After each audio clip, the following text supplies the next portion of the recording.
વાત કરીએ તો રાજ્યમાં નકલી ખાદ્ય પદાર્થો બાદ હવે સીધા માનવ જિંદગી સાથે જોડાયેલી જીવન રક્ષક દવાઓ પણ નકલી વેચાતી હોવાનો ઘટસ્ફોટ થયો છે। અમદાવાદ સહિત રાજ્યના વિવિધ શહેરોમાં આરોગ્ય વિભાગે નકલી દવાના રેકેટ સામે કાર્યવાહી શરૂ કરી છે। હાર્ટ અને બ્લડ પ્રેશરની સારવારમાં વપરાતી નકલી નિકાર્ડિયા રિટાર્ડ દવાનો જથ્થો ઝડપાયો છે। આરોગ્ય વિભાગે 30થી પણ વધુ સ્થળોએ દરોડા પાડી તપાસ હાથ ધરી છે। કાર્યવાહી દરમિયાન 1250થી પણ વધુ નકલી ટેબ્લેટ મળી આવી છે।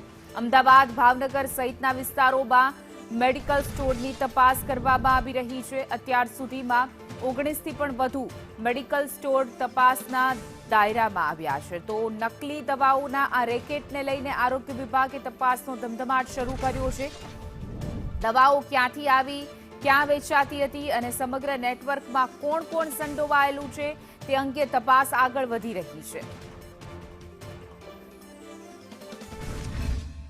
હવે ખાણીપીણીની સાથે નકલી દવાઓ પણ અમદાવાદ સહિતના વિવિધ વિસ્તારોમાં દરોડા પાડવામાં આવ્યા અને નકલી દવાઓ પણ ઝડપાઈ છે। જી હા, હવે દવાઓ પણ નકલી હોવાનું સામે આવ્યું છે। જ્યાં વિવિધ એજન્સીઓ જે આવેલી છે, ડિસ્ટ્રીબ્યુટર આવેલા છે, ત્યાં પણ 30થી વધુ મેડિકલ સ્ટોર પર તપાસ કરવામાં આવી હતી। નકલી દવાઓના 1250 જેટલા ટેબ્લેટોનો જથ્થો પણ જપ્ત કરવામાં આવ્યો છે। જ્યારે પાલડીમાં આવેલા પાર્શ્વ મેડિકલ ડિસ્ટ્રીબ્યુટરને ત્યાં પણ તપાસ હાથ ધરવામાં આવી હતી, જેમાં શંકાસ્પદ દવાઓનો જથ્થો ક્યાંથી આવ્યો, કોને આપ્યો તે દિશામાં તપાસ કરવામાં આવી રહી છે। જ્યારે અમારી પાસે કોઈ પણ પ્રકારની જે સુવિધાઓ, મેડિકલ સુવિધાઓ અને દવાઓને લઈને પણ અનેક વિવાદ ઊભા થયા હતા। જ્યારે તમામ મેડિકલ ટેસ્ટને લઈને પણ અનેક નકલી દવાઓ છે જે સામે આવી હતી, ત્યારે શહેરમાં અમદાવાદ સહિતના વિવિધ વિસ્તારોમાં દરોડા પાડવામાં આવ્યા હતા, જેમાં હૃદય અને બ્લડ પ્રેશરને લગતી નકલી દવાઓ છે તે જપ્ત કરવામાં આવી હતી। શહેરના વિવિધ વિસ્તારોમાં દરોડા પાડીને તપાસ છે જે હાથ ધરવામાં આવી છે, જેમાં ભાવનગર સહિતના વિવિધ વિસ્તારોમાં પણ તપાસ કરવામાં આવી છે।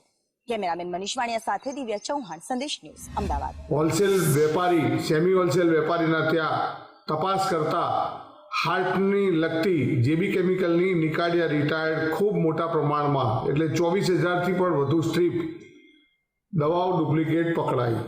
બીજા રાજ્યોમાંથી જ્યારે આ દવા આવતી હોય ત્યારે આની ઉપર ડિપાર્ટમેન્ટ દ્વારા ખૂબ મોટી વોચ રાખવામાં આવતી હોય છે। જેબી કેમિકલના એક અધિકારી દ્વારા જ્યારે ડિપાર્ટમેન્ટમાં ફરિયાદ કરવામાં આવી અને કેટલાક સેમી હોલસેલરો કે જે વધુ ડિસ્કાઉન્ટ આપી રિટેલરોને આ કોમ્પિટિશનની અંદર વધુ ડિસ્કાઉન્ટ આપી અને જે પ્રયત્ન થઈ રહ્યા છે એની ઉપર બહુ જ મોટો